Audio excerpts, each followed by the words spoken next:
কিন্তু একটা কথা শোনেন আমার, আমরা যখন মারা যাব না, আমরা মারা গেলে পরে 40 দিন তারা আমাদেরকে মনে রাখবে কিনা সন্দেহ আছে। বিশ্বাস করছেন না? এই যে আমাদের অনেক আত্মীয় স্বজন মারা গেছে না, বছরে একটা বারো কি কবরস্থানে কেউ গিয়েছে? হয়তো যায়, মৃত্যুবার্ষিকী ওই দিন যায়, তাই না? দেখেন আমরা কিন্তু আস্তে আস্তে ভুলে গিয়েছি তাদের, আমরা ব্যস্ত হয়ে গেছি। ঠিক একইভাবে তারাও আমাদেরকে ভুলে যাবে। এই জন্যে আমি বারবার আপনাদেরকে মনে করে একটা কথা, আমার জীবন থেকে উপলব্ধি করি একটা কথা, যে একমাত্র আল্লাহ ছাড়া এই পৃথিবীতে এবং পরকালে আমাদের আপন বলে কেউ নাই। বাকি সবাই সবার স্বার্থের জন্য আছে।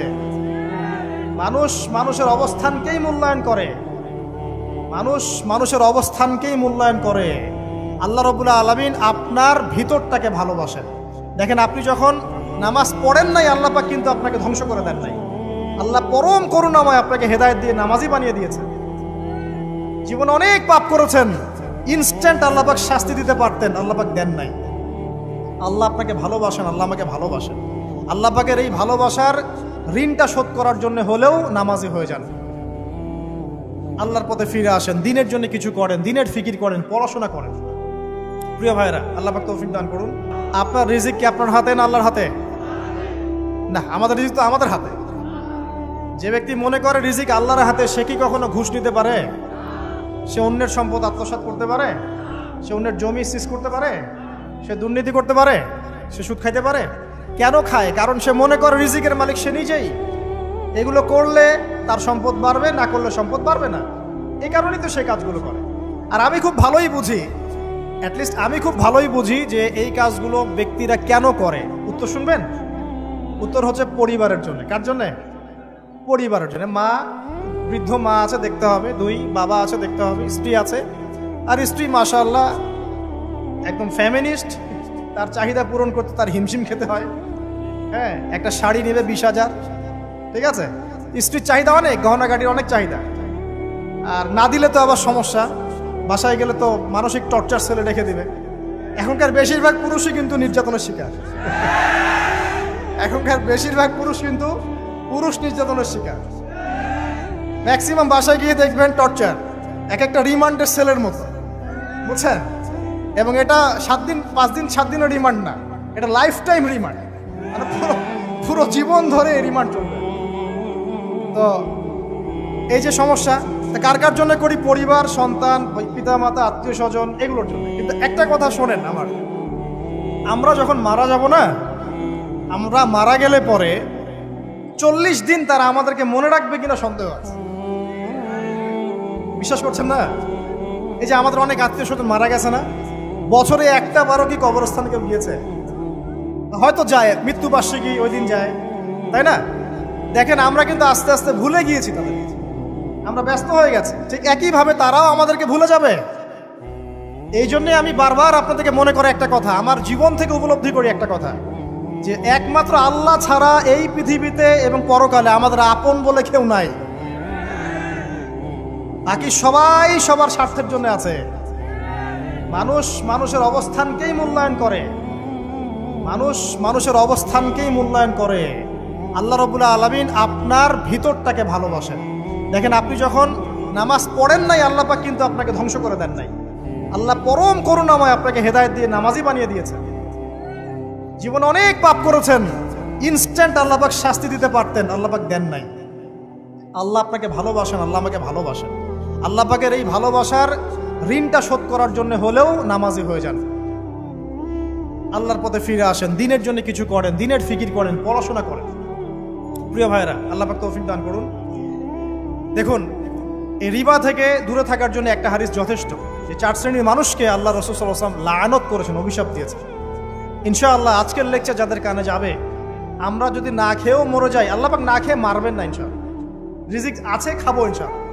কিন্তু হয়তো বা অভাব হবে, টাকা পয়সা একটু কম হতে পারে, অন্যের 10 তলা ফ্ল্যাট হবে, আমার হবে না, ঠিক আছে? অন্যের এত বিঘা বিঘা জমি আমার হয়তো হবে না। কিন্তু ইনশাআল্লাহ তাআলা এই যে দুনিয়ার মুসাফিরের জীবনটা, এটা মুসাফিরের জীবন না? মুসাফিরের জীবনটা কেটেই যাবে ইনশাআল্লাহ। কাটবে না? যে কোনোভাবে কেটে তো যাবেই ইনশাআল্লাহ। এই যে পরকালের জীবনটা একটা চেতনার শক্তি, জানেন? দুনিয়াতে যত বাধা বিপত্তি আসুক, গাল মন্দ খান, গীবত তহমত খান, কষ্ট হোক, নির্যাতন হোক, একটা বিষয় মনের মধ্যে শান্তি দেয়। কি শান্তি? যে এই দুনিয়ার জীবনটা তো আর চিরস্থায়ী নয়, এটা তো আর সারা জীবন থাকবে না। ইনশাআল্লাহ এই অবস্থা আস্তে আস্তে পরিবর্তন হয়ে যাবে। ফাইন্না মাআল উসরি ইউসরা, পরকালে ইনশাআল্লাহ পাবো। দুনিয়াতে না পেলে কি হয়েছে, পরকালে পাবো ইনশাআল্লাহ। যুবক ভাই, এসব জেনা ছেড়ে দেন, আল্লাহ রাব্বুল আলামিন আপনার জন্য হুর রেখেছেন জান্নাত, ইনশাআল্লাহ পাবেন ইনশাআল্লাহ। এটা ছেড়ে দেন, সুদ ছেড়ে দেন, আল্লাহ পাক আপনার জন্য হাউজে কাউসার রাখছে ইনশাআল্লাহ। ঠিক আছে, অন্যায় পাপ ছেড়ে দেন, আল্লাহ রাব্বুল আলামিন আপনার জন্য জান্নাত রেডি করে রাখছে ইনশাআল্লাহ। এই দুনিয়ার জীবনটা ধোঁকা, একটা ছোট্ট জীবন, পুরা ধোঁকা, কিচ্ছু নাই এর মধ্যে। আমার কথা শোনেন, এই দুনিয়ার জীবনে কিছুই নাই। চারপাশে অনেক কিছু মনে হবে, আপনার বাড়ি আছে, গাড়ি আছে, স্ট্যাটাস আছে, টাকা পয়সা, প্রতিপত্তি সব আছে। আদতে আপনি একা, আদতে আপনাকে একাই কবরে যাওয়া লাগবে, একাই আল্লাহর সাথে হিসেব নিকাশ দিতে হবে। কেউ নাই সাথে, আমাদের সাথে কেউ নাই। কিন্তু আপনি মনে করছেন যে সেলিব্রিটিজম, বড় আমি পলিটিক্যাল নেতা হয়েছি, আমাকে সবাই চেনে, আমি ইকোনমিক সেক্টরে লিড দেই, রাষ্ট্রকে লিড দেই, আমি ধর্মতাত্ত্বিক ক্ষেত্রে লিড দেই, আমাকে দেখলে মানুষ বাহবা দেয়, ইত্যাদি ইত্যাদি। দিন শেষে আমি একা, আপনিও একাই। আমাকেও একাই যেতে হবে, আপনাকেও একাই যেতে হবে। এগুলো সব চারপাশের খালি অন্ধ মোহ, আর কিচ্ছু না। তো এই মোহের মধ্যে ঢুকে পড়বেন না, আল্লাহ পাক তৌফিক এনায়েত করুন। নবী সাল্লাল্লাহু আলাইহি ওয়াসাল্লাম বারবার বলতেন, আল্লাহুম্মা ইন্নী আউযু বিকা মিন ফিতনাতিদ দুনিয়া, বলতেন না, হে আল্লাহ, আমি এই দুনিয়ার ফিতনা থেকে তোমার কাছে আশ্রয় প্রার্থনা করছি। ওয়া ইন্নী আউযু বিকা মিন ফিতনাতিন নিসা, আমি মহিলাদের ফিতনা থেকেও আশ্রয় প্রার্থনা করছি। আরো দোয়া করতেন, আল্লাহুম্মা ইন্নী আউযু বিকা মিন আযাবিল কবর, হে আল্লাহ, আমি কবরের আযাব থেকে আশ্রয় প্রার্থনা করছি। ওয়া আযাবি জাহান্নাম, জাহান্নামের আযাব থেকে আশ্রয় প্রার্থনা করছি। ওয়া মিন ফিতনাতিল মাহইয়া ওয়াল মামাত, জীবন মৃত্যুর ফিতনা থেকে আশ্রয় প্রার্থনা করছি। ওয়া মিন শাররি ফিতনাতিল মাসিহিদ দাজ্জাল, এবং দাজ্জালের ফিতনা থেকে আশ্রয় প্রার্থনা করছি। দাজ্জালে পরে আসবো ইনশাআল্লাহ। দাজ্জাল নিয়ে আলোচনা করলে আবার কিছু মানুষ খারেজি ট্যাগ লাগাই দিতে পারে, ওই জন্য এদিকে আমি এখন যাচ্ছি না। হ্যাঁ, সামনে আসি। তো রিবার বিষয়টা বলছিলাম। আইয়ামে জাহিলিয়াতের যে সেই রিবা এখনকার বিশ্বে আছে কি নাই বলেন? ওই সময় না হয় মক্কায় ছিল, এখন কি সারা বিশ্বব্যাপী নাই? বিশ্বের কোনো কান্ট্রি রিবা মুক্ত না, বিশ্বের কোনো দেশ রিবা থেকে মুক্ত থাকতে পারবে না, এই বিশ্ব পরিচালনা যারা করছে ওদের আন্ডারে থাকলে। কখন হবে বিশ্ব রিবা মুক্ত? একদিন বিশ্ব রিবা মুক্ত হবে ইনশাআল্লাহ। একদিন না একদিন এই বিশ্বটা সুদ মুক্ত হবে ইনশাআল্লাহু তাআলা। তখন জালেম পার পাবে না, মাজলুমের রক্ত শ্রম বৃথা যাবে না ইনশাআল্লাহ। কবে, কত বছর পর আমি জানি না, কিন্তু এতটুকু জানি যে মালহামার পরে যখন আল মাহদি আসবেন, এবং তারপর যখন মাসিহুদ দাজ্জাল বের হবে এবং ঈসা ইবনে মারইয়ামকে আল্লাহ পাক নামিয়ে দিবেন, তার হাতে যখন দাজ্জাল নিহত হবে এবং জেরুজালেম থেকে যখন পুরো বিশ্ব শাসন করা হবে মুসলিমদের হাতে, তখন রিবা বলে কিচ্ছু থাকবে না পৃথিবীতে। তার আগ পর্যন্ত এই অবস্থা সলভ হবে কিনা আমরা জানি না, হতেও পারে নাও হতে পারে। ওই সময় যে হবে নিশ্চিত ইনশাআল্লাহ। আসুন, আইয়ামে জাহিলিয়াতের আরেকটা বড় পাপ ছিল, যে এক ভাই বলেছেন, সেটা হচ্ছে নারীর অবমাননা। কে বলেছে এই কথাটা? সামনে একজন। হ্যাঁ, আইয়ামে জাহিলিয়াতের অন্যতম একটা সেরা পাপ ছিল কি? নারীর অবমাননা। এটা নিয়ে কি বলতে হবে? এখন ধর্মের মধ্যেও আমরা নারীদেরকে অবমাননা করছি। বহু নামাজি ব্যক্তি আছে আমাদের মধ্যে, দেখবেন বোনের সম্পত্তি দেয় নাই, মেয়েকে শিক্ষিত করতে চাচ্ছেন না। কেন চাচ্ছেন না? ওর কি অধিকার নাই শিক্ষার? আপনি কি জানেন যে আয়েশা রাদিয়াল্লাহু আনহার কাছে বহু সাহাবী হাদিসের তালিম নিয়েছেন, বহু হাদিস শিখিয়েছেন কে? মা আয়েশা রাদিয়াল্লাহু আনহা। তো তিনি যদি শিক্ষিত না হতেন, শেখাতে পারতেন? তো মেয়েদের শিক্ষার দরকার আছে না? হ্যাঁ, কি বিষয় দরকার? তাদের উপযুক্ত পরিবেশ নিশ্চিত করতে হবে, নিরাপত্তা, পর্দা, এগুলো নিশ্চিত করতে হবে। তারপরে মেয়েদেরকে আপনি অবশ্যই শিক্ষিত করবেন। ঘরের কোণে বসে রাখতে কে বলেছে? আপনি নিরাপদ পরিবেশ দেন, পর্দা দেন, তারা মাদ্রাসা যাবে, পড়াশোনা করবে। ঠিক আছে? আল্লাহ পাক আমাদের মা বোনদেরকে শিক্ষিত করার তৌফিক দান করুন, আমিন। ভালো ভালো কোয়ালিটি সম্পন্ন মহিলা মাদ্রাসা গড়ে তোলেন। আর মেয়েরা যদি শিক্ষিত না হয়, তাহলে আমাদের বাড়ির বউরা শিক্ষিত হবেন। আর বউ শিক্ষিত না হলে আপনি একা শিক্ষিত হয়ে লাভ নাই। তখন ওই যে বললাম টর্চার সেল, ওই টর্চার সেলে ঢুকতে হবে আর কি। কথা বুঝতে পারছেন না? আগে বিয়ে শাদী করেন, বুঝবেন ইনশাআল্লাহ। যারা করেছেন তারা অলরেডি হাসছে যে মিটমিট করে দেন।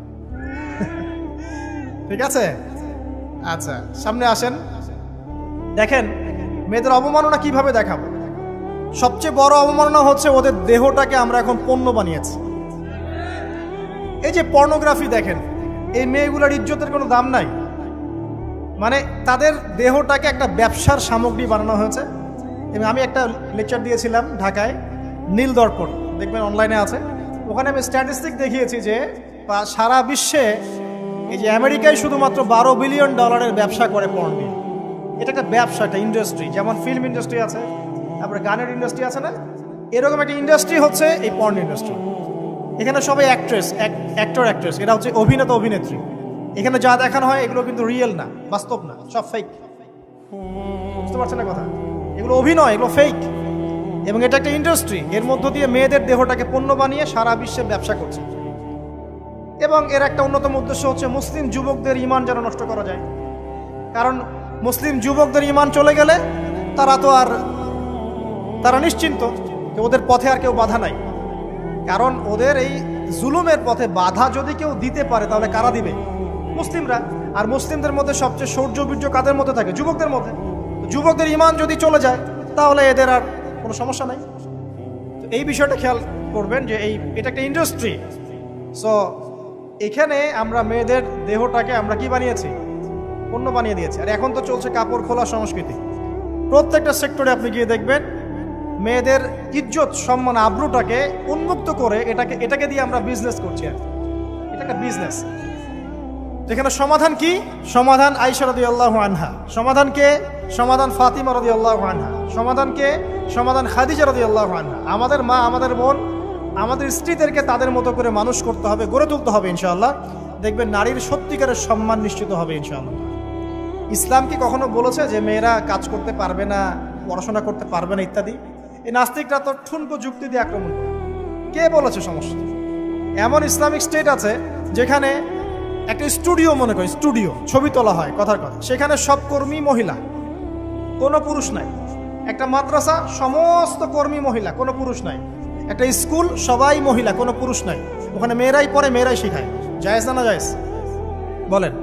একটা নিরাপদ পরিবেশে যদি মেয়েরাই মেয়েদের দায়িত্ব নিয়ে পড়াশোনা করায়, ব্যবসা করে, অন্য কিছু করে, জায়েজ না জায়েজ? তাহলে পরিবেশ নিশ্চিত করাটা হচ্ছে চ্যালেঞ্জ। ইসলাম বলছে না যে আপনি তাকে একদম অজ্ঞ করে রেখে ঘরের কোণে ফেলায় রেখে দেন, তাকে আপনি পড়াশোনাও শেখাবেন না, সম্পত্তির অধিকারও দিবেন না, কিছুই না। এগুলো ইসলাম কখনো বলেনি। বলেছে আরে বোকা মানুষ, রাসূলুল্লাহ সাল্লাল্লাহু আলাইহি ওয়াসাল্লামের সময় তো মহিলা সাহাবীরা উহুদের যুদ্ধও করেছে। কি শুনলেন? রাসূল সাল্লাল্লাহু আলাইহি ওয়াসাল্লামের সময় মহিলা সাহাবী উহুদের যুদ্ধও করেছে। উহুদের যুদ্ধের নাম শুনেছেন? ওখানে মহিলা সাহাবীও ছিল, তীরন্দাজ। তাহলে মহিলাটা কি করে নাই নবীর যুগে? খাদিজা রাদিয়াল্লাহু আনহা যত বড় ব্যবসায়ী ছিলেন, এখন এত বড় ব্যবসায়ী পাবেন? কোন মেয়ে আছে এত বড় ব্যবসায়ী? উসমান রাদিয়াল্লাহু আনহু যত বড় বিজনেসম্যান ছিলেন, এখন এত বড় বিজনেসম্যান আছে? তো কি ছিল না সেই স্বর্ণ যুগে? ওই স্বর্ণ যুগের সুন্নতি আমাদেরকে আমল করতে হবে। আল্লাহ পাক তৌফিক এনায়েত করুন, আমিন। প্রিয় মা ও বোনেরা, পর্দা ছাড়বেন না। আপনাদের জন্য 4টা কাজ: স্বামীর আনুগত্য করা, লজ্জাস্থানের হেফাজত করা, আপনার 5 ওয়াক্ত সালাত ঠিকঠাক মতো আদায় করা, এবং রমজান মাসে সওম রাখা। নবীজি বলেছেন সাল্লাল্লাহু আলাইহি ওয়াসাল্লাম, জান্নাতের যে কোনো দরজা দিয়ে ইচ্ছা আপনি প্রবেশ করতে পারবেন। আপনার জন্য সহজ। আর স্বামীর আনুগত্য বলতে আমি বুঝাইনি স্বামীর দাসত্ব করতে হবে, এটা বলিনি। এখনকার কিছু ফ্যামিলিস্ট মেয়ে আছে, ওরা আনুগত্য শব্দ মনে হয় যে দাসত্ব মনে হয়। আনুগত্য দাসত্ব এক জিনিস না। আনুগত্য কি? স্বামী কোরআন সুন্নাহর অনুকূলে কোনো কথা বলেছে, আপনি মানবেন। স্বামী বলছে পর্দা করো, তোমাকে ভালোবেসে বলছি তুমি পর্দা করো, তুমি আমার অনেক প্রিয় একজন মানুষ, তুমি বেপর্দায় বাইরে যাবা, লোকজন দেখবে, কেমন হয়? ঠিক আছে, তোমাকে তো আমি বিয়ে করেছি, তুমি আমার মানুষ, তোমাকে দেখবে কেন? ঠিক আছে। তো এখন স্বামী ভালো কথা বলেছে, আপনি শুনলেন, এটা আনুগত্য। আর ওই স্বামী যদি বলে আসো তো আমার কলিগরা এসেছে, ওকে খাবার সার্ভ করতে হবে, আসো খাবারটা পরিবেশন করো, এখন আপনি বেপর্দা হয়ে আপনার স্বামীর কলিগের সামনে খাবার পরিবেশন করতে শুরু করবেন, এটা কি আনুগত্য করতে হবে? এটা তখন আপনি আনুগত্য করবেন না। সিম্পল, কোরআন সুন্নাহর অনুগত কাজে আপনি স্বামীর আনুগত্য করবেন, বিপরীতে গেলে আপনি করবেন না। স্বামীর আনুগত্য মানে স্বামীর দাসত্ব নয়। আর এই হাদিসটা আপনি কেন ভুলে যান যে আল্লাহ রাসূল সাল্লাল্লাহু আলাইহি ওয়াসাল্লাম বলেছেন, আল্লাহ ছাড়া যদি কাউকে সেজদা করা যেত সম্মান বুঝাচ্ছেন। আল্লাহ ছাড়া যদি কাউকে সেজদা করা জায়েজ হতো, আমি মেয়েদেরকে বলতাম যেন স্বামীকে সেজদা করে। কেন? কারণ আপনাকে রেসপন্সিবিলিটি, আপনার খাবার, আপনার ফুড, আপনার শেল্টার, আপনার মানে পুরো দায় দায়িত্ব নিজের হাড় ভাঙা পরিশ্রম দিয়ে, জীবনের ঝুঁকি নিয়ে স্বামী আপনার জন্য করে। সে আপনার সম্মান পাওয়ার যোগ্য তো? সে কি আপনার সম্মান পাওয়ার যোগ্য নয়? আপনি যদি সম্মানের হক আদায় না করতে পারেন তাহলে আপনি অকৃতজ্ঞ। আর অকৃতজ্ঞ মেয়ে কখনো জান্নাতে যাবে? একটা হাদিসে আছে, বেশিরভাগ মেয়ে জাহান্নামে যাওয়ার অন্যতম কারণ হচ্ছে তারা স্বামীর সাথে কুফুরি করে। কি করে? মানে সারা জীবন স্বামী ভালোবেসে যায়, ভরণ পোষণ দিয়ে যায়, সব চাহিদা পূরণ করে যায়। একদিন দেখবেন কথা কাটাকাটি হয়েছে, ওই দিন বলে বসবে যে তোমার কাছে আমি কিচ্ছু পাই নাই ছাড়া। এই যে কুফুরি, এই কারণে তারা জাহান্নামে যেতে পারে বেশি। আল্লাহ হেফাজত করুন। আরেকটা কারণ হচ্ছে যে বেপর্দা। আপনাকে 4টা মূলনীতি ফলো করতে হবে। 1, এমন কোনো পোশাক পরবেন না যে পোশাকটা আটো সাটো, যেটা পরলে আপনার গায়ের কাঠামো বোঝা যায়। এটা বোরখা হলেও পরা যাবে না। আমি কি বুঝাতে পারছি? ডিজিটাল বোরখা দেখেন নাই? দেখছেন? মাশাআল্লাহ। আর কারা কারা দেখছেন? এদিকে চোখ বেশি যায় না? আচ্ছা, এমনি দেখা যায়, চোখ দিতে হয় না, এমনি দেখা যায়। ডিজিটাল বোরখা চলবে না, ডিজিটাল বোরখা চলবে না।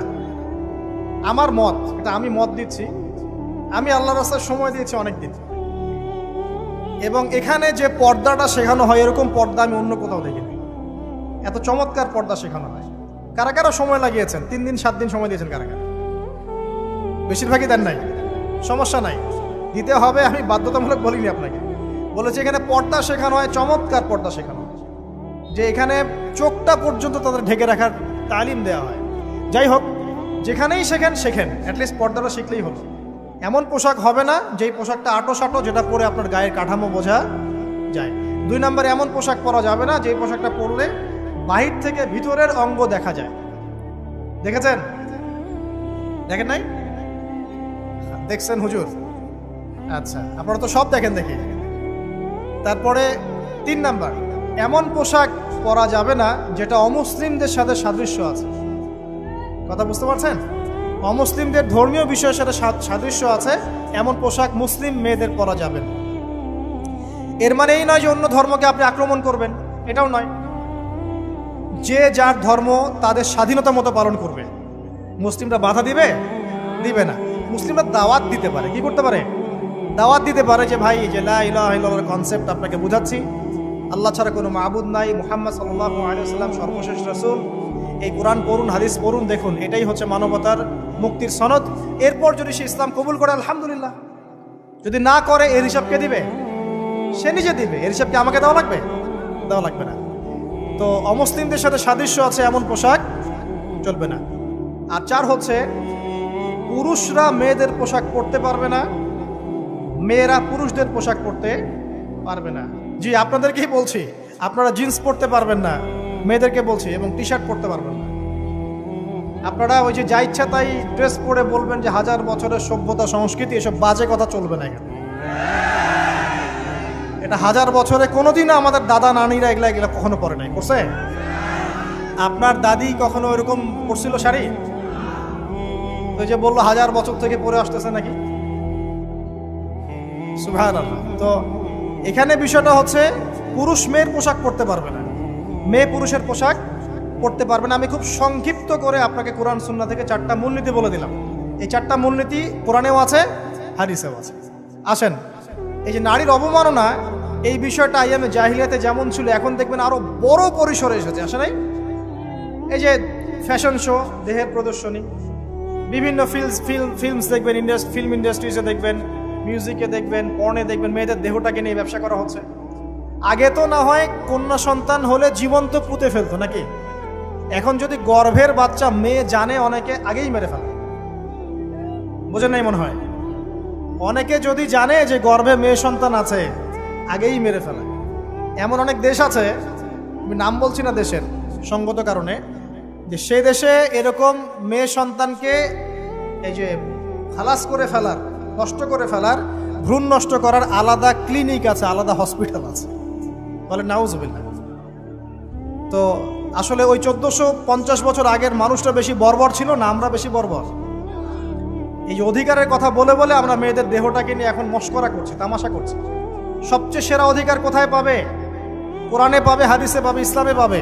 তার পর্দা নিশ্চিত হবে, দেহ সেফ থাকবে, তার ইজ্জত নিশ্চিত হবে, ইজ্জত সেফ থাকবে, তার সম্মান সেফ থাকবে, তাকে রাজরানীর মতো স্বামী বাসায় রাখবে, কারণ সে হচ্ছে তার কাছে সবচেয়ে মূল্যবান প্রিয় বস্তু। শুধু তাই নয়, সম্পত্তির অধিকার তাকে দিতে হবে। একজন মেয়ে তার ভাইয়ের সম্পত্তি পাবে, তার বাবার সম্পত্তি পাবে, তার স্বামীর সম্পত্তি পাবে, সব দিক থেকে সে সম্পত্তি পাবে। আর একজন ছেলে কিন্তু সব দিক থেকে সম্পত্তি পাবে না। এই বিষয়গুলো যখন এক শ্রেণীর মানুষ বোঝে না, তখন ইসলামের বিরুদ্ধে অহেতুক প্রোপাগান্ডা চালানো শুরু করে। সবচেয়ে সেরা সম্মান রক্ষার উদাহরণ দেয়া হয়েছে ইসলামে, কোরআনে এবং হাদিসে। এই কথাটা আপনাদের মা বোনদেরকে বোঝাবেন, তবে নম্রতার সাথে বোঝাবেন, কারণ উচ্চবাচ্য করলে তারা কথা শুনবে না। আর আল্লাহ রাসূল সাল্লাল্লাহু আলাইহি ওয়াসাল্লাম বলেছেন, কিছুটা বাঁকা হাড় দিয়ে তাদেরকে তৈরি করা হয়েছে। যদি আপনি শক্ত করে চাপ দিতে যান তাহলে ভেঙে যাবে, আর যদি আপনি ওই অবস্থায় ছেড়ে দেন তাহলে বাঁকাই থেকে যাবে। এখানে আপনাকে হিকমা অবলম্বন করতে হবে। আল্লাহ পাক তৌফিক দান করুন। একটা বিষয় বলছিলাম, ওই যে শিরকের পাপ এখন গ্লোবালাইজেশন হয়েছে না, ওই সুদের পাপ এখন গ্লোবালাইজেশন হয়েছে না। গ্লোবালাইজেশন বোঝেন? মানে বিশ্বায়ন, পুরো বিশ্বে ছড়িয়ে পড়েছে না। আরেকটা হচ্ছে এই যে মেয়েদের অবমাননা, এটা সারা বিশ্বে ছড়িয়ে পড়ে নাই? আচ্ছা, আর দুটো বলবো, এরপর বলে আমি শেষের দিকে যাচ্ছি। আসেন, একটা হচ্ছে মাদক। আইয়ামে জাহিলিয়াতের অন্যতম সেরা পাপ ছিল কি? মাদক। ওই যে বলছেন জাহিলি যুগ, কেন বলছেন জাহিলি যুগ? বিকজ ওইখানে মাদক খেত মানুষ বেশি। এখন বলেন, ওখানে না হয় মক্কায় মাদক খেত মানুষ, এখন সারা বিশ্বে মাদক ছড়িয়ে পড়ে নাই? বেশি না কম? এখন এই যে নতুন নতুন মাদক আসছে, ইয়াবা, আরো নাকি কি কি আসছে নতুন নতুন, আমরা নামও জানি না। এই যে গাজার নাম জানি, ফেন্সিডিলের নাম জানি, আর কি কি আছে? হিরোইন বলেন আর দু একটা, আফিম, আর কি আছে? হ্যাঁ, রেন্ডি, সুবহানাল্লাহ, এই নামও কখনো শুনি নাই আমি। আচ্ছা শোনেন, বিষয়টা হচ্ছে, দেখুন এই বিষয়টা কি হালাল না হারাম? আচ্ছা, এটাকে যদি আমরা হালাল করে নেই তাহলে কি হবে? কুফরি হবে না শিরক হবে? শিরক কুফর দুটোই হচ্ছে। কিন্তু এখন মক্কার কিছু মানুষ মাদক খেয়েছে বুঝলাম, আল্লাহ রাব্বুল আলামিন ধাপে ধাপে এখান থেকে বের করেছেন। প্রথমে বলেছেন মদ খেয়ে নামাজের ধার কাছে যেও না। হ্যাঁ, তারপরে বলেছেন এই যে মাদকে কিছুটা উপকার আছে কিন্তু বেশি ক্ষতি। তারপর বলেছেন খেয়ে নামাজের কাছে যেও না। তারপর ধাপে ধাপে শেষের দিকে এসে আল্লাহ পাক বলেছেন যে এটাকে ছেড়ে দাও। সূরা মাইদায় পড়ে দেখেন, এটা শয়তানের কাজ। তখন সাহাবায়ে কেরাম রাদিয়াল্লাহু আনহুম পুরোপুরি মাদক থেকে নিজেদেরকে মুক্ত করলেন। এরপরে কি কখনো তারা মাদক ছুঁয়েও দেখেছেন? বরং মাদক দ্রব্য সেবন করলে 40টা লাঠি বেত্রাঘাত করতে হয়, ইসলামিক শাস্তি। কয়টা লাঠি?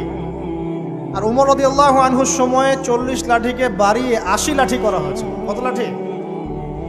80 লাঠি। কিন্তু আরো একটা পাপের শাস্তি আছে, বলবো? অপবাদ। এখন যেটা বেশি দেওয়া হয়, অপবাদ, মিথ্যা অপবাদ, সতী সাদী নারীর উপরে মিথ্যা অপবাদ, এর শাস্তি হচ্ছে 80 লাঠি। আবার 100 লাঠির শাস্তি আছে, 100 লাঠি। এটা কিসের জানেন? জিনা। এই যে যারা করছেন, এর শাস্তি হচ্ছে 100 লাঠি। তাও জনসমক্ষে দিতে হবে, গোপনে না। আর 1 বছরের জন্য এলাকা ছাড়া করতে হবে। রজম একটা শাস্তি আছে, রজম। এটা কি? রজম মানে পাথর নিক্ষেপ করে হত্যা। এটা তো বর্বর, তাই না? অমানবিক, মধ্যযুগীয়। এসব কথা শুনছেন না? শোনেন, কিছু কিছু বিষয় আছে যে বিষয়গুলো করার পরে এই পৃথিবীতে মানুষ বেঁচে থাকার অধিকারটা হারিয়ে ফেলে। কথা বুঝতে পারছেন না? কিছু কিছু পাপ আছে, এগুলো করলে পরে মানুষ এই পৃথিবীতে বেঁচে থাকার অধিকারটা হারায় ফেলে। যেমন কোনো বিবাহিত ব্যক্তি যদি জেনা করে, নাউজুবিল্লাহ, কোনো ছেলে যদি কোনো ছেলের সাথে যৌন সম্পর্ক করে, সমকামী করে, বা এটাকে যেটা গে মানে যেটা কি বলে, সমকামিতা, ঠিক আছে, এই কাজ যদি কেউ করে, নোংরা কাজ যদি কেউ করে, কোনো মেয়ে যদি কোনো মেয়ের সাথে এরকম কোনো কাজ করে, একই পাপ। এসব পাপ করলে পরে এই পৃথিবীতে বেঁচে থাকার অধিকারটা সে হারিয়ে ফেলে। কথা কি বুঝতে পারছেন? আচ্ছা, তখন শাস্তি হচ্ছে আল্লাহ রাব্বুল আলামিন পাথর নিক্ষেপ করে হত্যা করতে বলেছেন। কারণ হচ্ছে সে এত গর্হিত একটা কাজ করেছে যেটা এই শাস্তি পাওয়ার সম্পূর্ণ যোগ্য। এবং কওমে লূত নামে যে কওম ছিল, ওই কওমটাকে আসমানে উঠিয়ে আল্লাহ পাক পাথর বর্ষণ করে এভাবেই শেষ করে দিয়েছে। জর্ডান একটা দেশ আছে না, জর্ডানের পাশে ডেড সি নামে একটা জায়গা আছে, ডেড সি, মৃত সাগর। ওইখানে সাদুম নামে একটা গোত্র থাকতো। কোন গোত্র? সাদুম। ওই সাদুম গোত্র এরকম সমকামী ছিল।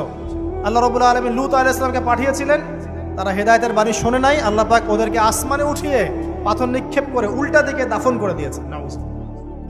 কিছু কিছু পাপ আল্লাহ পাক সহ্য করেন না, আল্লাহ পাকের আরশ কেঁপে ওঠে। এই পাপগুলো সেরকম পাপ। কথা বুঝতে পারছেন তো? এই যে জিনা, পর্নোগ্রাফি, ব্যভিচার, পরকে, এগুলোর মধ্য দিয়ে আমরা নারীর অবমাননা করছি না? এবং ধর্মের মাধ্যমেও মাঝে মাঝে করছি, যখন আমরা ধর্মের নামে মেয়েদের অধিকার দিচ্ছি না। অনেকেই সম্পত্তির অধিকার দিচ্ছেন না, অনেকেই শিক্ষিত করছেন না, অনেকেই আরও যৌতুক নিচ্ছেন না, অনেকেই যে বিয়ের সময় যৌতুক নেয়, এটা তো মেয়ের উপর, মেয়ের পিতার উপর টর্চার করা, সম্পূর্ণ হারাম। তারপরে দেখবেন, রিপোর্টগুলো পড়ে দেখবেন যে এই বছর 2022, এই 22-এই গভর্নমেন্ট রিপোর্ট অনুযায়ী নিবন্ধিত প্রায় 1339টা ধর্ষণের মামলা হয়েছে। তো এটা এখন অ্যাভেলেবল, যে কোনো সব জায়গায় ধর্ষণ হচ্ছে, এখন অ্যাভেলেবল। মানুষ এটাকে স্বাভাবিক মনে করছে, এখন নর্মাল ধর্ষণ হতেই পারে, মানুষ এখন এমন মনে করছে। প্রত্যেক দিন পেপার খুলবেন, দেখবেন রেপের খবর, প্রত্যেক দিন খবর শুনবেন ধর্ষণের খবর। আর সব খবর তো আসে না, আসে হয়তো 10%, 20%, 30%, বেশিরভাগই আসে না। এলাকায় মোড়ে মোড়ে দেখবেন, গ্রামে গঞ্জে শহরে বন্দরে খালি ইফটিজিং দেখবেন, খালি ইফটিজিং। মেয়েদেরকে যৌন হয়রানি করা হচ্ছে, বাসে, অটোতে, টেম্পুতে, সব জায়গায়। বাসের মধ্যে মেয়েকে রেপ করে ফেলা হচ্ছে। একটা বাচ্চা মেয়ে যে বোঝেও না যে সেক্সুয়াল বিষয়গুলো কি জিনিস, ওকেও রেপ করা হচ্ছে। এই যে মহামারী, আপনি তো বুঝতে পারছেন না যে আমরা কোন সমাজে আছি। এই সমাজে আপনার মেয়ে তো সেফ না, আমার মেয়ে তো সেফ না। আমার মেয়ে, আপনার মেয়ের ভবিষ্যৎ কি হবে, এর ভবিষ্যতের নিশ্চয়তা কে দিবে? আপনার মেয়ের ইজ্জতের ভবিষ্যতের নিশ্চয়তা কে দিবে? এই নিশ্চয়তা দেওয়ার মতো মানুষ কোথায়, নেতা কোথায়? কারো ঘরের স্ত্রী, কারো ঘরের বোন, কারো ঘরের মেয়ে এখন সেফ না। যে কোনো জায়গায়, যে কোনো বাসে, ট্রাকে, ট্রেনে, অটোতে, সব জায়গায় হতে পারে। আর এগুলোকে আমরা প্রমোট করছি, এখন নগ্নতাকে প্রমোট করছি, পর্নকে প্রমোট করছি। এই নগ্নতা, পর্ন, এসব দিয়ে মানুষের মাথাটাকে পুরো জানোয়ার বানিয়ে ফেলা হয়েছে। পর্ন দেখাতে দেখাতে ছেলেদের মাথাটাকে জানোয়ার, পশু বানিয়ে ফেলা হয়েছে। এরা এখন বোঝে না যে মেয়ে কি জিনিস, মা কি জিনিস, বোন কি জিনিস, তাও বোঝে না। ভাই বোনের সাথে জেনা করেছে, চাচাতো বোন চাচাতো ভাইয়ের সাথে জেনা করছে, চাচাতো ভাই ফুফাতো বোনের সাথে জেনা করছে। রংপুরের খবর শুনলাম যে মায়ের সাথে ছেলেও জেনা করেছে। না, এগুলো কেন হচ্ছে? এই মহামারী কেন হচ্ছে? কে সমাধান দিবে? সমাধান ইসলামে ছিল, আমরা নাই। সমাধান হচ্ছে, প্রথম সমাধান অশ্লীলতার মহামারী বন্ধ করতে হবে, পর্দা নিশ্চিত করতে হবে, পর্নোগ্রাফির সমস্ত সাইটগুলো বন্ধ করে ফেলতে হবে। আজকের নিউজ দেখেছি আমি, এটা আমি ধন্যবাদ জানাই বাংলাদেশ গভর্নমেন্টের যে তথ্য প্রযুক্তির যে সেন্টার আছে, প্রায় 26,000 পর্ন সাইট তারা বন্ধ করে দিয়েছে, আলহামদুলিল্লাহ। তো কথা বললে তো কাজ হবে, কথা না বললে কাজ হবে কিভাবে? 26,000 পর্ন সাইট তারা বন্ধ করে দিয়েছে। যখন সমাজের মানুষ পর্ন দেখতে দেখতে পশু হয়ে গেছে, আপনি বাইরে এই যে আলখাল্লা টুপি দাড়ি পরে ঘুরলে লাভ আছে? ভিতর থেকে তো আপনি পশু। দেখবেন মসজিদ ইমাম সাহেব নামাজ পড়াতে এসেছে, বাসায় পর্ন দেখে আসছে, নামাজে কোনো মনোযোগ নাই। দেখবেন টাপাটাপ নামাজ পড়ছে, কোনো মনোযোগই নাই, পর্ন দেখে। ইমানের আলোচনা করবেন, খুব লাফালাফি করলো, 2 দিন পর দেখবেন কোনো খবর নাই, পর্ন দেখতে দেখতে ভিতরটা শেষ, ড্যামেজ। পর্নোগ্রাফিতে যে একবার আসক্ত হয়েছে, তার মধ্যে ইমানের কোনো তেজই থাকবে না, কোনো তেজ থাকবে না। এখন আলেম জালেম সবার ফোনে ফোনে দেখবেন পর্ন চলে আসতেছে, কেউ দেখতে না চাইলেও তাকে দেখতে বাধ্য করা হচ্ছে। ফেসবুকে ঢুকবেন, নগ্ন দৃশ্য। এই নগ্নতা দিয়ে, এই পর্নোগ্রাফি দিয়ে, এই যে মিডিয়ার মধ্যে দিয়ে প্রমোটিংটা দিয়ে ব্যভিচার ছড়িয়ে দেয়া, জেনা ছড়িয়ে দেয়া, অশ্লীলতা ছড়িয়ে দেয়া, পরকীয়া ছড়িয়ে দেয়া, এর মধ্য দিয়ে নারীর সম্মান, দেহ, ইজ্জতকে আমরা এখন রাস্তার সাথে মিশিয়ে দিয়েছি। কিসের অধিকারের কথা বলছে? কিসের নারী অধিকারের কথা বলছে? খালি ডিগ্রি সার্টিফিকেট অর্জন করতে পারলেই অধিকার হয়? আমার তো ইজ্জতই ঠিক থাকলো না, আমার অধিকার কোথায় থাকলো? একটা সার্টিফিকেট অর্জন করার জন্য কলেজের মেয়েদেরকে বড় বড় নেতার বেডরুমে ঢুকানো হচ্ছে, দেখেন নাই? তো একটা সার্টিফিকেট অর্জন করতেই হবে আমাকে। নিজের ইজ্জত বিক্রি করে দিয়ে হলেও আমার সার্টিফিকেট অর্জন করতেই হবে, লাথি মারি এসব পড়াশোনার পিছনে, দরকার নেই আমার পড়াশোনা। ওর চেয়ে বাসায় এলাকায় এলাকায় মহিলা মাদ্রাসা করেন, মাদ্রাসায় মেয়েদেরকে পড়ান। আমি খুব দুঃখের সাথে বলছি, অনেক মাদ্রাসাতেও এরকম ঘটনা কিন্তু ঘটেছে না? এখানে একটা কথা আমরা পরিষ্কার করতে চাই, সেটা হলো যে পাপী, রেপি, ধর্ষণী, সে আলেম করুক আর জালেম করুক, ইমাম করুক আর জালেম করুক, ফাসেক করুক, সবাইকে সমান শাস্তি নিশ্চিত করতে হবে। আর শাস্তি হবে দৃষ্টান্তমূলক, যেন আরো 10 জন দেখে শিক্ষা নেয়। ওই যে ইসলামে আছে না হাত কেটে ফেলা, কি কারণে বলেন তো? কারণ সবাই যখন দেখবে এই যে খুঁটির সাথে বেঁধে একটা চোরের হাত কেটে ফেলা হয়েছে, এলাকার সব মানুষ দেখেছে, চুরি বাড়বে না কমবে? নিশ্চিত চুরি কমে যাবে ইনশাআল্লাহ। তো এই যে নারীর অবমাননার ওই যুগের চেয়ে এই যুগে বেশি না কম? আপনি ভালো করে আল্লাহর নূর দিয়ে দেখেন। আমি প্রথমে বলেছি, শুধু বাইরের চোখ দিয়ে দেখলে সব বুঝতে পারবেন না। আল্লাহ পাকে নূর দিয়ে দেখেন, কোরআন সুন্নাহর গভীর জ্ঞান দিয়ে দেখেন, দেখবেন ওই জাহিলিয়াতের চেয়ে 1000 গুণ বেশি জাহিলিয়াত এখনকার বিশ্বে চলছে। আল্লাহ পাক আমাদের মা বোনদের ইজ্জত হেফাজত করুন, তাদের সম্মান হেফাজত করুন। আমরা দোয়া করি আল্লাহ পাক তাদেরকে উচ্চশিক্ষায় শিক্ষিত করুন, নিরাপত্তা নিশ্চিত করুন। কেউ যদি ওদের দিকে খারাপ চোখ তুলে তাকায়, আল্লাহ পাক সেই চোখকে যেন ধ্বংস করে দেন। আল্লাহ পাক তাদের ইজ্জতের প্রতি যদি কেউ খারাপভাবে হাত বাড়ায়, তাদের শাস্তি যেন নিশ্চিত করার তৌফিক আল্লাহ পাক আমাদেরকে দান করে। আল্লাহ পাক আমাদের মা বোনদেরকে মহামূল্যবান মনে করে আমাদেরকে হেফাজত করার তৌফিক দান করুন, আমিন। আর তাদেরকে যারা নগ্ন করতে চায়, আল্লাহ পাক এদেরকে ধ্বংস করে ছেড়ে দিন, আমিন। আল্লাহ পাক বলেছেন, যারা চায় মুমিন মুসলিমদের সমাজে অশ্লীলতা ছড়িয়ে পড়ুক, দুনিয়া এবং আখিরাত উভয় জাহানে আল্লাহ পাক এদেরকে ধ্বংস করুন। আরেকটা বলে শেষ করি, সেটা হলো, কয়টা বলেছি ভাই জাহিলিয়াত? ইমাম মুহাম্মদ বিন আব্দুল ওয়াহাব রাহিমাহুল্লাহ তার একটা বইয়ের মধ্যে 1000টা জাহিলিয়াত আছে। আমি 5টা বাছাই করেছি। কয়টা? 5টা। কয়টা বলেছি? 4টা। এক হচ্ছে কি বলেছিলাম? শিরক, আছে না নাই? রিবা, এখন আছে না নাই? 3 নাম্বার কি ছিল? মাদক। আর 4 নাম্বার নারীর অবমাননা। মাদক তো বুঝলেন, এটা তো আমার চেয়ে আপনারা ভালো বুঝেন, মাদক সব জায়গায় আছে। একটা কথা বলি, দেখুন মাদক নিয়ে একটা কথা বলি, শুনুন। আপনাদের কি কখনো গায়ে কখনো ফোড়া হয়েছে? কার কার গায়ে ফোড়া হয়েছে বলি, হাত তুলুন। আচ্ছা, কেমন ব্যথা? ফোড়া ফেটে গেলে কি বের হয়? রক্ত আর পুঁজ বের হয়, তাই তো?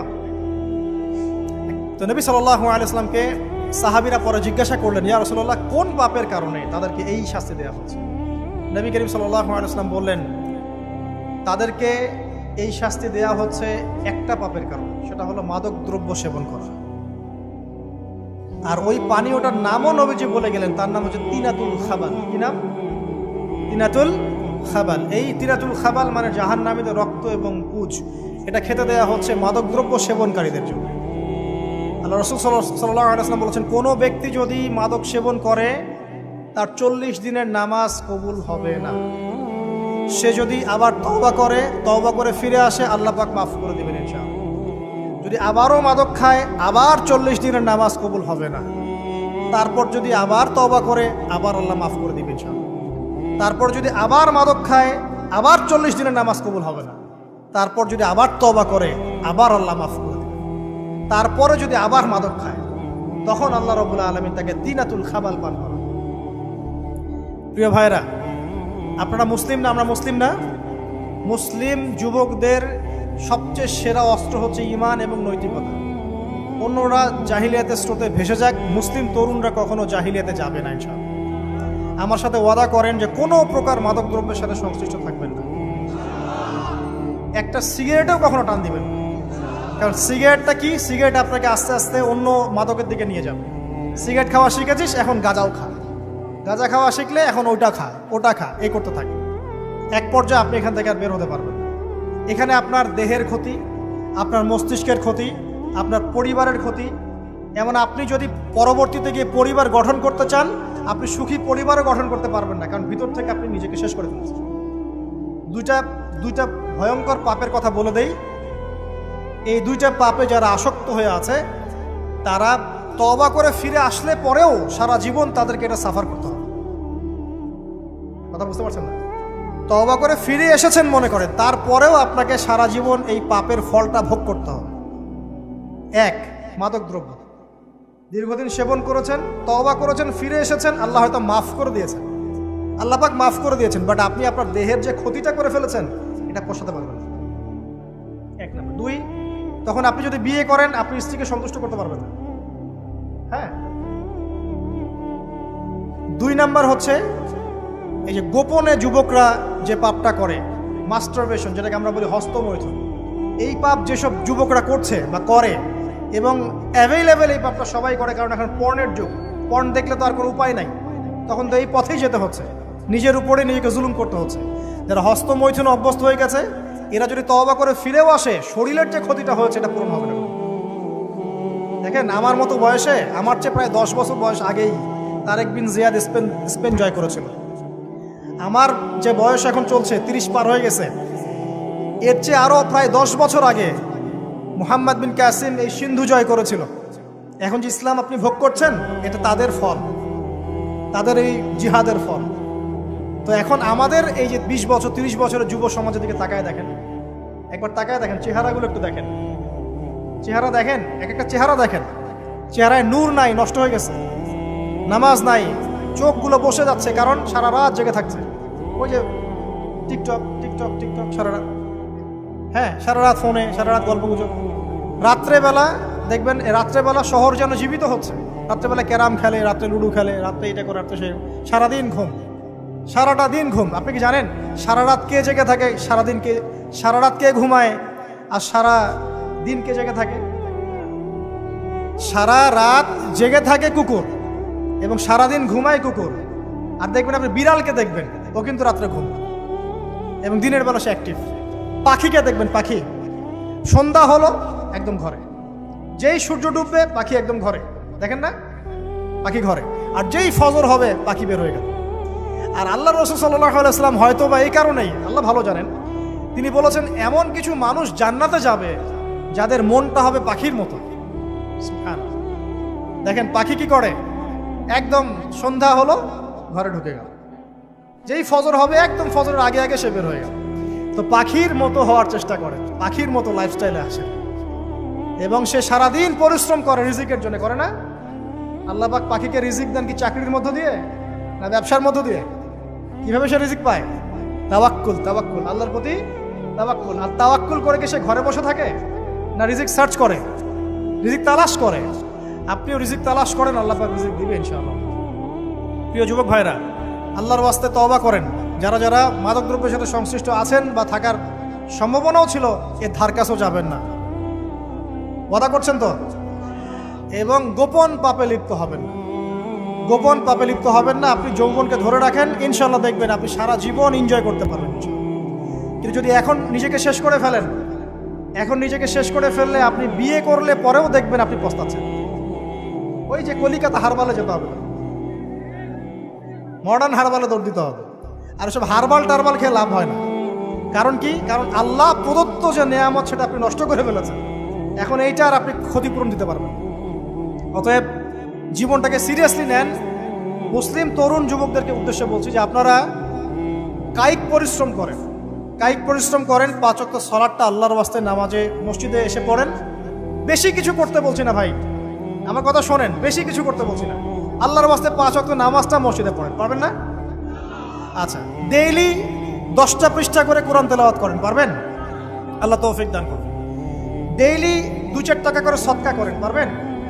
আচ্ছা, প্রত্যেক দিন কিছু দাওয়াতি কাজ করেন, আমর বিল মারুফ, সৎ কাজের আদেশ করবেন, নাহি আনিল মুনকার, অসৎ কাজে নিষেধ করবেন, পারা যাবে? আপনি হালাল রিজিকের একটা সন্ধান খোঁজার চেষ্টা করেন, পারবেন ইনশাআল্লাহ। পড়াশোনায় নিজেকে ব্যস্ত রাখেন, লেখাপড়ায় নিজেকে ব্যস্ত রাখেন। যদি এর পাশে আপনি সময় পান, আমি বলবো আপনি খেলাধুলা করেন। যদি সময় কিছু বের করতে পারেন, কায়িক কিছু পরিশ্রম করেন, প্রয়োজনে কিছু কসরত করেন, জিম করেন, খেলাধুলা করেন। তারপরেও পড়নে যায় না, তারপরেও গার্লফ্রেন্ডের পিছনে সময় নষ্ট করেন না, তারপরেও যে টিকটক, ফেসবুক, ইউটিউব নিয়ে পড়ে থাকেন, ওগুলোর চেয়ে খেলাধুলা করা অনেক ভালো আছে। অ্যাটলিস্ট আপনি ফিজিক্যালি ফিট থাকবেন। অনেকে বলতে পারে যে এটা না করলে হয়, এটা বাজে কাজ, সময় নষ্ট। আমি মনে করি এখনকার যুবকরা যেসব পথে সময় নষ্ট করছে, এর চাইতে অ্যাটলিস্ট খেলাধুলা করলে ভালো ছিল। একটা সময় ছিল না, আজকে থেকে 10 বছর আগে প্রচুর খেলা হতো না? ক্রিকেট হতো, ফুটবল হতো, এই ব্যাডমিন্টন হতো শীতকালে, তাই না? খেলার লিপ্ত থাকলে কিন্তু আমাদের মধ্যে একটা হৃদ্যতা, একটা বন্ড তৈরি হতো, একটা বন্ড। আমরা অনেক টুর্নামেন্ট খেলতাম না?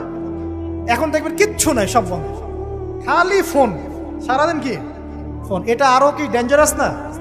এভাবে তাদের ফিজিক্যাল বডিটা নষ্ট হচ্ছে, মেন্টাল স্ট্রেংথটাও নষ্ট হচ্ছে।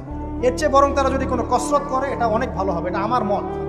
এটা আমি কোরআন সুন্নাহ থেকে কোনো কথা বলছি না, আল্লাহ পাক বোঝার তৌফিক দেখ। শেষ কথা হলো যে আইয়ামে জাহিলিয়াতের আরেকটা নির্মম বর্বরতা ছিল হচ্ছে গোত্রীয় দ্বন্দ্ব। কি ছিল? গোত্রীয় দ্বন্দ্ব। এটাই দিয়ে আমি শেষ করছি। সেটা হলো কেমন গোত্রীয় দ্বন্দ্ব? মনে করেন একটা গোত্রের নাম বনু তামিম, একটার নাম বনু হানিফা, একটার নাম হচ্ছে বনু কোরাইজা, একটার নাম হচ্ছে মনে করেন বনু মাখসুম, আর একটা হচ্ছে বনু আদি। এরকম অনেক গোত্র ছিল। এই গোত্রগুলোর মধ্যে আপোষে দ্বন্দ্ব চলতো, খুব সামান্য কারণে তারা দীর্ঘস্থায়ী যুদ্ধ করত। বোঝার চেষ্টা করেন, খুব সামান্য কারণে তারা লম্বা লম্বা যুদ্ধ করত। একটা উটকে কেন্দ্র করে প্রায় 80 বছর যুদ্ধ হচ্ছে। কত বছর? 80 বছর। এখন আপনাকে বলি, এই যে জাহেলিয়াতের এই যে গোত্রীয় হানাহানি, মারামারি, কাটাকাটি, এটা কি এখন সারা বিশ্বে ছড়িয়ে পড়েছে কি পড়ে নাই? আল্লাহ নূর দিয়ে দেখেন, পড়েছে কি পড়ে নাই? দেশে দেশে হানাহানি বেড়েছে না কমেছে? রাসূলুল্লাহ সাল্লাল্লাহু আলাইহি ওয়াসাল্লাম 23 বছর নবুয়তের জীবনে যতগুলো জিহাদ করেছেন এবং সারিয়া করেছেন, এতে সব মিলে হয়তো 2 থেকে 3 হাজার মানুষও মারা যায় নাই। ঠিক আছে? কিন্তু এখনকার দেখবেন প্রথম বিশ্বযুদ্ধেই কয়েক কোটি মানুষ শেষ, দ্বিতীয় বিশ্বযুদ্ধেই আরও কয়েক কোটি মানুষ শেষ, আর সামনে যে নিউক্লিয়ার যুদ্ধ হতে যাচ্ছে আল্লাহু আলাম কবে হবে, এবং এটা হইলে যে কি হবে পৃথিবীর অবস্থা আল্লাহই ভালো জানে। এমন নিউক্লিয়ার ওয়েপন্স আছে যেটা আসমানে যদি বিস্ফোরণ ঘটানো হয় তাহলে ওই দেশের সমস্ত ইলেকট্রনিক জিনিসগুলো নষ্ট হয়ে যাবে। বুঝতে পারেন না এই কথা? বোম মারতে হবে না পৃথিবীতে, মাটিতে বোমটা মারতে হবে না, আসমানে বিস্ফোরণ করে দিবে, তাতে আপনার পুরো দেশের যত ইলেকট্রনিক ডিভাইস আছে সব ড্যামেজ। এটা এই যুগ। ওই হিরোশিমা নাগাসাকির কথা মনে আছে? কি হয়েছিল ওখানে বলেন? 2টা বোম ফেলা হয়েছিল, পারমাণবিক বোমা। কে ফেলেছিল? কে ফেলেছিল? আমেরিকা। আচ্ছা, ওই বোম দুটার নাম কি? হ্যাঁ, এই তো জানেন, লিটল বয় আর ফ্যাটম্যান। ওই 2টা বোম পড়ে যে কোটি কোটি মানুষ মারা গেল, এখন পর্যন্ত জাপানের মানুষ তার তেজস্ক্রিয়তায় ভোগে। এখনকার পারমাণবিক ওয়েপন্সগুলো তার চেয়ে অনেক অনেক অনেক বেশি শক্তিশালী, হাজার লক্ষ গুণ বেশি শক্তিশালী হতে পারে। রাশিয়ার কাছে এমন সুপারসনিক মিসাইলস আছে, নিউক্লিয়ার মিসাইলস, যেগুলো শব্দের গতিবেগের চাইতেও 10 গুণ বেশি যেতে পারে। শব্দের গতিবেগ কত হার্টজ বলো? তোমার সায়েন্সে পড়ো নাই? তো এই শব্দের গতিবেগের চাইতেও 10 গুণ 20 গুণ বেশি যেতে পারবে কি একটা মিসাইল। মানে মিসাইল আবার আকাশ প্রতিরক্ষা ব্যবস্থা বলে একটা কথা আছে।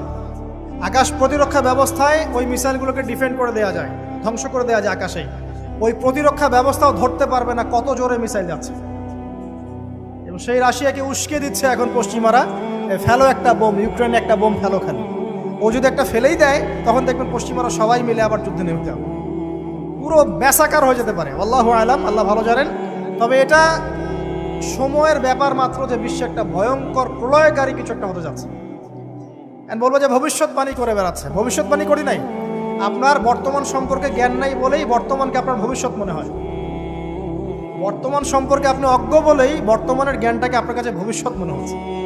বর্তমান সম্পর্কে জ্ঞান অর্জন করেন, দেখবেন সঠিক বুঝতে পারবেন। নিউক্লিয়ার যুদ্ধের দ্বার প্রান্তে। তো যেটা বলছিলাম, এই যে গোত্রীয় হানাহানি দেখেন ছড়িয়ে পড়েছে, আর এই হানাহানিকে উস্কে দিচ্ছে কারা? এই হানাহানিকে উস্কে দিচ্ছে একটা শ্রেণী, তার নাম জায়নিস্ট মুভমেন্ট। তারা কি চায়? তারা চায় চীনকে তাইওয়ানের সাথে বিরোধ বাঁধিয়ে দিতে, তারা চায় বাংলাদেশের অভ্যন্তরে একটা ফাসাদ লাগিয়ে রাখতে, তারা চায় মিয়ানমারকে দিয়ে বাংলাদেশকে বিজি রাখতে, তারা চায় ইউক্রেনকে দিয়ে রাশিয়াকে বিজি রাখতে, তারা চায় ইসরায়েলকে দিয়ে প্যালেস্টাইনকে বিজি রাখতে। বিভিন্ন জায়গায় সব সেট করে রাখা হয়েছে। এবং তার উদ্দেশ্য হচ্ছে পৃথিবী থেকে মানব জাতি কমিয়ে ফেলা, এবং আস্তে আস্তে যেন ওদের যে agenda, they want to rule the world, তারা সারা ওয়ার্ল্ডটাকে রুল করতে চায় এবং ইসলামকে পুরো মুছে ফেলতে চায়। এবং ইসলাম শুধু না, ধর্মতাত্ত্বিক যে কোনো কনসেপ্ট আসলেই ওটাকে মুছে ফেলতে চায়। যে কোনো ধর্মকেই তারা সহ্য করতে পারছে না। তো এই উদ্দেশ্য বাস্তবায়নের জন্য তারা এই কাজগুলো করে বেড়াচ্ছে। আইয়ামে জাহিলিয়াতের সেই যে সুন্নত, ওই যে জাহিলিয়াত এখন সারা বিশ্বে এভাবে ছড়িয়ে পড়ছে। অতএব আপনার চোখ কান খোলা রাখতে হবে। ভয়ঙ্কর অবস্থা সামনে, দেখেন না, গভর্নমেন্ট বলছে এখন সামনে ভয়ঙ্কর খাদ্য সংকট দেখা দিবে, কৃষিজ দিকে ফোকাস করতে বলছে এবং নিজেদের খাদ্য উৎপন্ন করার দিকে মনোযোগী হতে বলছে। এই কথাগুলো 5 বছর থেকে বলি নাই, তখন তো খারেজি হয়ে গেছিলাম। এখন এই কথাগুলো খোদ আমাদের দেশের প্রাইম মিনিস্টারও বলছেন, আলহামদুলিল্লাহ, তাকেও সেই বুঝ আল্লাহ পাক দান করেছেন। তো এই যে কথাগুলো, এগুলো কোনো অলিক গল্প কাহিনী না। যারা ওয়ার্ল্ড অ্যাফেয়ার্স বোঝেন তারা জানেন যে বিশ্ব এখন একটা ভয়ঙ্কর একটা অবস্থার সম্মুখীন হয়েছে। এটা আপনারা বুঝতে হয়তো দেরি করে ফেলছেন। আল্লাহ পাক আপনাদেরকে বোঝার তৌফিক দান করুন, আমিন। শেষ কথা বলি, ওই দ্বন্দ্বটা কিন্তু দেশ থেকে দেশ ছড়িয়েছে, যেমন ঠিক একইভাবে ধর্মের মধ্যেও ছড়িয়েছে। ধর্মের মধ্যেও আমরা কিন্তু বহু দলে ভাগ হয়ে গেছি। এমনকি মুসলিমদের মধ্যেও আমরা শততা বিভক্ত বিভিন্ন দলে, আছে না? এক দল আরেক দলের লোকদেরকে সহ্য করতে পারে না, আরেক দল আরেক দলের ইমামকে সহ্য করতে পারে না, হ্যাঁ, এক সংগঠন আরেক সংগঠনকে সহ্য করতে পারে না। এই যে গোত্রীয় হানাহানির সুন্নত, ওই আইয়ামে জাহিলিয়াতের সুন্নত, এটা এখন মুসলিমদের মধ্যেও ঢুকে পড়েছে। প্রিয় ভাইরা, দেখুন, আমি এক কথায় বোঝাতে চাইলাম যে জাহিলি যুগ আপনি যেটাকে বলছেন, আইয়ামে জাহিলিয়াত যেটাকে বলছেন, যে কারণে বলছেন, ওই কারণগুলো প্রত্যেকটা কারণ এখনকার বিশ্বে মজুদ আছে।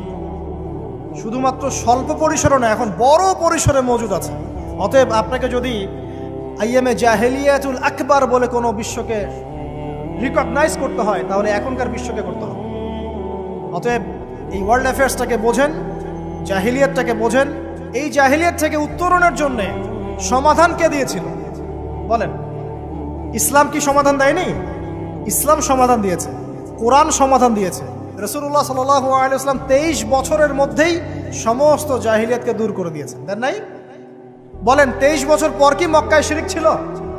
বলেন, 23 বছর পর কি মক্কায় সুদ ছিল? 23 বছর পর কি মক্কায় জেনা, এই যে আপনার ব্যভিচার, এই যে আপনার মাদক, এই যে গোত্রীয় হানাহানি, নারীর অবমাননা, এগুলো ছিল? তাহলে একজন মহামানব তিনি 23 বছরের মধ্যেই পুরো সমাজটাকে সংস্কার করে ফেললেন না? সেই রাসূল সাল্লাল্লাহু আলাইহি ওয়াসাল্লামের সুন্নত কি মরে গেছে? সেই আল্লাহ কি মরে গেছেন? নাউজুবিল্লাহ। সেই আল্লাহ পাকের নাজিলকৃত কোরআন এবং হাদিস কি মরে গেছে? তাহলে সেই আল্লাহ যদি জীবিত থাকেন, সেই রাসূলের আদর্শ যদি জীবিত থাকে এবং সেই কোরআন যদি এখনও মুসলিমদের হাতে থাকে, তাহলে এখনকার বিশ্বের জাহিলিয়াত আমরা ফেস করতে পারবো না? পারবো না ইনশাল্লাহ? পারবেন ইনশাল্লাহ? কি করবেন তাহলে? মোটা দাগে কয়েকটা কথা বলে শেষ করে দিই। 1 নাম্বার, প্রিয় ভাই, জ্ঞান অর্জন করেন, প্রচুর পড়াশোনা করেন। জ্ঞান অর্জনের ক্ষেত্রে সাম্প্রদায়িক হবেন না, এতটুকু নিব এতটুকু নিব না, এর থেকে নিব ওর থেকে নিব না, এমন হবে না। জ্ঞান যেখানে পাচ্ছেন নিতে থাকেন, আল্লাহ পাক আপনাকে নূর দিবে ইনশাআল্লাহ। আল্লাহ যখন আপনাকে নূর বা আলো দিবে তার পক্ষ থেকে, আপনি এমন কিছু দেখবেন যা অন্যরা দেখতে পারছে না। আপনি খিজির হয়ে যাবেন ইনশাআল্লাহ আলাইহিস সালাম। যে মুসা আলাইহিস সালাম বুঝতে পারছেন না কেন নৌকা ফুটা করছে, কেন বাচ্চাকে হত্যা করছে, আর কেন দেয়াল নির্মাণ করছে, কিন্তু খিজির আলাইহিস সালাম বুঝতে পারছেন কেন এগুলো করতে হচ্ছে। 2 নাম্বার, প্রিয় ভাই, আপনার হায়াতটাকে মূল্যায়ন করেন। আজকে তওবা করে ফিরে আসেন, 5 ওয়াক্ত নামাজি হয়ে যান, সময় অপচয় বন্ধ করেন, যৌবনকালটাকে কাজে লাগান, সিরিয়াস হন, জীবনটার ব্যাপারে সিরিয়াস হন। জীবনটা কিন্তু হেলায় খেলার বিষয় না। একবার চলে গেলে, একবার মৌত হয়ে গেলে কান্নাকাটি কোটি কোটি বছর করলে আল্লাহ পাক আর দ্বিতীয়বার পৃথিবীতে ফিরাই দিবে? তো কি কারণে আমরা আমাদের সময়টাকে হেলায় নষ্ট করছি? সুযোগ আছে? কোনো সুযোগ নেই। যেই কাজের পরকালীন কোনো ফায়দা নাই, সেই কাজে আমি নাই। সোজা কথা বোঝেন? যেই কাজে পরকালের কোনো ফায়দা নাই, সেখানে আমি নাই, এরকম আকীদা লাগবে। ইলম অর্জন করবেন কেন? পরকালের ফায়দা আছে তাই। নামাজ কেন পড়বেন? পরকালে ফায়দা আছে তাই। প্রেমের সম্পর্ক করব না কেন? পরকালে ফায়দা নাই তাই। এই মিউজিক শুনবো না কেন? আমি পরকালে কোনো ফায়দা নাই তাই। আমি অহেতুক এসব টিকটকের পিছনে ঘুরবো না কেন? পরকালে কোনো ফায়দা নাই তাই। যে কাজ পরকালে ফায়দা দিবে আমি সেই কাজে আছি। পারা যাবে ইনশাল্লাহ? আল্লাহ তৌফিক দান করুন। যুবক ভাইদেরকে আমি অনুরোধ করবো যে আপনাদের যৌবনটা আগামী মুসলিম উম্মার ভবিষ্যৎ। এই যে বলে না যে জাতির কাণ্ডারি হবে অমুক তমুক, কেউ জাতির কাণ্ডারি হতে পারবে না। জাতির কাণ্ডারি যদি হতে চায় তাহলে মুসলিম যুবকরাই হতে পারবে ইনশাআল্লাহ। যারা সারাদিন মাদকদ্রব্য সেবন করে এরা জাতিকে কিচ্ছু দিতে পারবে না। যারা সারাদিন হকি স্টিক নিয়ে ঘুরছে আর নির্মমভাবে মানুষকে মারছে এরা জীবনেও জাতিকে কিচ্ছু দিতে পারবে না। ফাসাদ সৃষ্টি করা ছাড়া কিচ্ছু করতে পারবে না। দেশকে, জাতিকে এবং উম্মাকে যদি এগিয়ে নিতে হয় শুধু মুসলিম যুবকরাই পারবে ইনশাআল্লাহ। এবং কারা পারবে? যারা অন্য ধর্মের মানুষ কিন্তু মনটা স্বচ্ছ সৎ, তারাও পারবে। যাদের মনে সততা আছে অন্য ধর্মের হলেও তারা পারবে ইনশাআল্লাহ। যার মনে সততা নাই সে পারবে না। কখন করাপ্টেড, দুর্নীতিপূর্ণ মন নিয়ে কখনো দেশের খেদমত, জাতির খেদমত করা যায় না। বাংলাদেশের সবচেয়ে বড় সমস্যা দুর্নীতি। বাংলাদেশের 1 নাম্বার সমস্যা দুর্নীতি। দুর্নীতি যদি না থাকতো আর সমস্ত কালো টাকা যদি সাদা করা যেত, বাংলাদেশের মানুষকে আজকে না খেয়ে মরতে হতো না। সামনের দিনগুলো কঠিন হবে, ভয়াবহ হবে, এটা সবাই বুঝতে পারছে, হয়তো শুধু আপনারা পারছেন না। আল্লাহ পাক আপনাদেরকে বোঝার তৌফিক দান করুন, আমিন। সামনে যান, নিজের জীবনকে কাজে লাগান, যৌবনকে কাজে লাগান, একটা হালাল রিজিক সার্চ করেন। অল্প রিজিকে সন্তুষ্ট হয়ে যান, উচ্চাভিলাষী হবেন না। উচ্চাভিলাষী হওয়ার দরকার নেই, যতটুকু আসছে আলহামদুলিল্লাহ, এটুকুর মধ্যেই সন্তুষ্ট থাকেন। সামনে যাবেন, আদর্শ পরিবার করবেন, পরিবারের মধ্যে ইসলাম থাকবে। পরিবারের পিতা হবে ইব্রাহিম, পরিবার সন্তান হবে ইসমাইল, পরিবারের স্ত্রী হবে হাজরা অথবা সারা আলাইহিস সালাম। দিনদার ছেলে নাই, বিয়ে নাই, দিনদার মেয়ে নাই, বিয়ে নাই। ওই যেটা আপনি মনে করছেন রূপ সৌন্দর্য হাবিজাবি, কিচ্ছু থাকবে না ভাই, কিচ্ছু থাকবে না। 1 বছর 2 বছর পরে সব শেষ। দিনদার স্ত্রী পাবেন, চোখ বন্ধ করে বিয়ে করে ফেলবেন।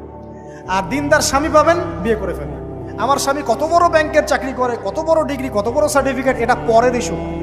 আগের ইস্যু হচ্ছে আমার স্বামী নামাজ পড়ে কিনা, এই লোক আমার স্বামী হতে যাচ্ছে, এর দাঁড়িয়ে আছে কিনা, ইসলাম পালন করে কিনা, ইসলামের প্রতি ভালো ধারণা আছে কিনা, সে আমাকে পর্দায় রাখবে কিনা, এগুলো বড় জিনিস। পরিবার গড়ব ইসলামিক ভিত্তিতে, ইসলাম নাই, পরিবার নাই।